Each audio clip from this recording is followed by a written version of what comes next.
What's up, y'all? Sparta here. What I want to talk about with the Note 10 now is sound and how, you know, how Samsung has decided to, I guess, make sound work on the Note 10. Even though that sounds very difficult. It's actually not that. It's not that deep, son. It really ain't. So basically, what they did was like the LG G8 and phones before it, they put a speaker inside the display. So basically, there's really no real way for you to cover the front speaker in the Note 10, while it also has the bottom firing speaker here. Now there are quirks to this. Not necessarily that the front facing in screen speaker is terrible or anything. It actually is pretty good. But what I've noticed throughout this entire time using this phone is that sometimes, say you're playing a YouTube video or something, which I feel this works the best for, it'll play more sound out of one speaker than it will out the other. And I guess that's to give it a more stereo feel. And I have the Dolby Atmos thing enabled too. So, and even when I turn that off, it sounds like that. It isn't, oh, Dolby Atmos makes it that way. It's just, I guess, designed to do that, which is weird. Another thing is that the back of the phone, specifically the top half, because that's where the speaker is, right? It vibrates, kind of similar to the LG phone since the G7, right? Where it's designed to do that because it has the boombox speaker, right? The Note 10 doesn't have anything of that sort. It's just loud enough speakers, and that's not bad at all. They're actually pretty good. They sound clear for the most part. Nothing sounds like tinny. Nothing sounds like the speaker is going to pop or anything like that. I'm just more worried about how this will work long term, say, if you've had this phone for 2-3 years down the line. If that claim will still hold up, that it's still a good in-screen speaker, that it hasn't blown out or anything like that. But that's pretty much it as far as speakers go, right? I'm not going to play anything really because YouTube and copyright. So I'm not really going to bring anything up and be like, oh, hear how this sounds. But for the most part, it's clear, it's crisp. There's really nothing wrong with it. I just feel that for them to want to do this bezel-less design, that was probably the best they could have done. And that's nothing bad at all. Now, what I do want to talk about now is the USB-C AKG headphones that come in the box with your Note 10. So, the Note 10 doesn't come with a USB-C to 3.5 millimeter dongle. There's no headphone jack, as you guys can see down there. And for one, that's stupid, but I'm not going to get too much into that because people are tired of hearing about no headphone jack on phones. Because I guess apparently because more people are buying Bluetooth headsets, that means that the headphone jack is obsolete.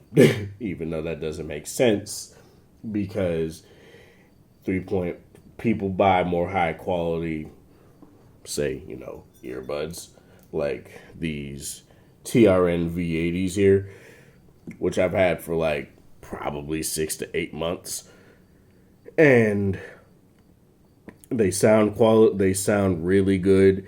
I haven't heard any cutout or anything like that and stuff like that. But I'm going to detail that in a different video. I don't want to talk about that right now. But I want to talk about how these operate since they're just USB-C. I don't know if the DAC is in the headphone in here itself or if they're in the phone, right? If it's in the phone. But obviously it's not going to compare to the V40 or V50 or G8, G7 or anything like that, because that's not what they're focusing on. They're focusing on selling you wireless earbuds that only last for 4 hours each on a charge. But but whatever. So how do these sound? They sound like the ones you would get with your S10, S10 Plus, Note 8, Note 9, S9, S9 Plus. Basically, ever since the S8 era, they've been, because they bought Harman and Harman owns AKG. They've been putting these AKG buds in the box. So really, they're just Samsung buds. They're just kind of tuned by AKG. So that's essentially what they mean by that. And for the most part, they sound fine. They're not anything to write home about or say, you need these. You can't buy them on Samsung's site yet. But because I knew you were able to buy the old ones, the 3.5 millimeter ones on Samsung's site, and they were $100. So I would I would be safe to say that these would also be $100. And I don't know how I feel about that price tag, because at most these are probably like a $30 or $20 pair of headphones, if I'm gonna be completely honest. But what these headphones do indeed do, right, is you plug them into, and these work on any phone with a USB-C port. They work on my V40, they work on my 6T, so there's no problem with that. But what I do want to detail here is, I forgot how I got into this. Let's go. I guess I'll go to sound profile.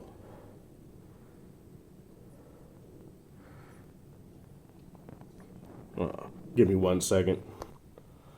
All right, so where you go to find these settings, you obviously go into sound. You go down to advanced sound settings. You go to sound quality and effects. You get your Dolby Atmos right here. Get your Dolby Atmos for gaming. You get your equalizer. You can change it to basically whatever you want. And you could do adapt sound. Now, like HTC's recent phones, you could add a personalized sound profile. I did it for these, and they'll send beeps to each of the headphones, and it'll test what you can hear, and it'll placate your music to that. I don't think it's as advanced as HTC's offering, because HTC's headphones, their Usonic headphones, only work on HTC devices, whereas these work on pretty much any phone with a USB-C port, or any device with a USB-C port. So it probably won't be as detailed or as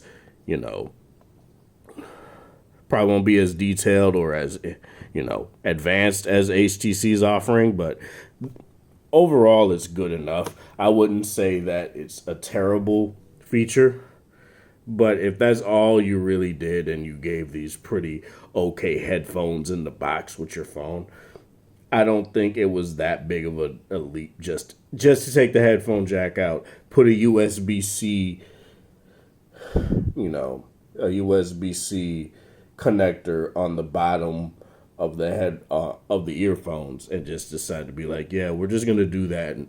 Because I think I don't know, but I think the previous headphones did that too.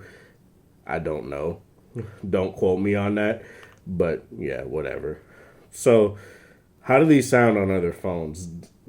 I would say sound is not truncated or anything like that. It doesn't sound muffled. When I first plugged these into my V40, and you can't use the quad DAC when doing USB-C headphones, that's kind of a downer. But sound on these it sounds pretty much the same on each phone I've used them on. And obviously you get your UHQ upscaler on the Samsung phones, so you can use that with these headphones as well. That's typically what they do. But when I first plugged these in, they sound muffled and muddy. Bass would overpower everything. But the moment I initially was like, ugh. But when I started using them more, they, got more in depth and they sounded more clear. And they're bearable to use now, but they're nowhere near how my V80 sound, where they're very clear, they're crisp, they sound, you can hear everything. And while I can hear everything on these because I know every sound of the songs I listen to because of the headphones I've been using, it's muddy. It's super muddy sound, and it just doesn't sound pleasing to my ear personally. And these don't get very, loud in my personal testing for how I feel, how I like my, how loud I like my headphones to sound. But it's serviceable, like I've said. It's nothing terrible. Now, the Bluetooth headset I've been using is the LG Tone Studios, mainly because this big old battery that's in this this Bluetooth headset, and I don't know what it is, and I know it's not LG truncate sound to other phones because that's not the case. Even when I had non LG Bluetooth headsets, other phones would sound lower in terms of like how they would output sound. And I know you can go into developer options and change the the codec and all that stuff, but every time I try to do that, for whatever reason, it just resets back to what it was before. So yeah, that never works for me for whatever reason. On my 6T, it does that. On my V40, on my G7, and on my Note 10, it does that. So please don't in the comments try and tell me, oh, go into developer options and change your codec and your bit rate and all that stuff, because it never works for me. It always go. I stay in the developer options and then do it. It's totally fine. But the moment I exit developer options, it's like, nope, going back down. So yeah, but how it sound overall on the Note 10? The speakers are really good. How they compare to Boombox, it's very it's quite equal, to be honest. I think the edge to the Note 10 is that it's stereo sound, so that's different, I guess, and that's slightly better depending on who you are. But either way, they're both clear. They sound nice. Nothing is very terrible when it comes to utilizing the speakers on either phone. And compared to the 6T is just lower pack. And there's really nothing you can do about that. 7 Pro obviously will be better because that does have stereo speakers, but the 6T doesn't, so I can't really comment on that. Bluetooth connectivity is fine. I'd assume that Samsung's own offerings would be better, but I've even heard then that a lot of people don't like how low the sound is on the Galaxy Buds and stuff like that. So I don't know how much I would go behind that, but to each their own. This is Sparta. Thank you guys for watching. Thanks for support. The next video I will be doing is most likely gaming on the Note 10 because this phone is quite the beast when it comes to that. So I will talk about that in my next video. Thanks for 643 subscribers. I really do appreciate it. Hope you guys have a wonderful Tuesday, whatever time of day it is in your area. Have a good one. Be sure to like this video. If you like it, dislike it. If you dislike it, share with people that are interested in sort of content. And again, have a good one.